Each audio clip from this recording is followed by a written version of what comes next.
ಅತಿದರ್ಪ. ಒಂದು ಹುತ್ತದಲ್ಲಿ ಅತಿದರ್ಪನೆಂಬ ಹೆಸರಿನ ದೊಡ್ಡ ಆಕಾರದ ಕೃಷ್ಣ ಸರ್ಪವೊಂದು ವಾಸ ಮಾಡ್ತಾ ಇರುತ್ತೆ. ಒಂದು ಸಲ ಅದು ಹುತ್ತದ ಮಾರ್ಗವನ್ನು ಬಿಟ್ಟು ಬೇರೆ ನೇರ ಮಾರ್ಗದಲ್ಲಿ ಹೋಗ್ತಾ ಇರುತ್ತೆ. ಅದು ಬಹಳ ಚಿಕ್ಕ ಮಾರ್ಗವಾದ್ದರಿಂದ ಅದರ ಶರೀರ ಗಾಯಗೊಂಡು ಅದು ವ್ರಣವಾಯಿತು. ಗಾಯ ಹಾಗೂ ವಾಸನೆಯಿಂದ ಹೋಗುತ್ತಿರುವ ಇತರ ಜಂತುಗಳು ಅದನ್ನು ಸುತ್ತಲೂ ಮುತ್ತಿದವು ಹಾಗೂ ಹಾವನ್ನು ವ್ಯಾಕುಲಗೊಳಿಸಿದವು. ಆ ಹಾವು ಸಹ ಅನೇಕ ಇರುವೆಗಳನ್ನು ಕೊಲ್ಲುತ್ತೆ. ಕೆಲವು ಇರುವೆಗಳಿಗೆ ಗಾಯವಾಗುತ್ತೆ. ಆದರೆ ಅತಿದರ್ಪ ಹಾವಿಗೆ ವ್ರಣವೂ ಹೆಚ್ಚಾಗಿದ್ದುದರಿಂದ ವ್ರಣವು ಹೆಚ್ಚಾಗುತ್ತಾ ಹೋಯಿತು. ಕೊನೆಗೆ ಒಂದು ದಿನ ಮೃತ್ಯು ಉಂಟಾಯಿತು.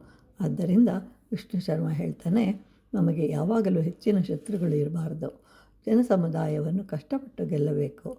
ಯಾಕೆ ಅಂತಂದರೆ ಹೊಳೆಯುವ ಮಣಿಯಿಂದ ಕೂಡಿದ ಸರ್ಪವನ್ನು ಸಹ ಇರುವೆಗಳು ತಿಂದವು.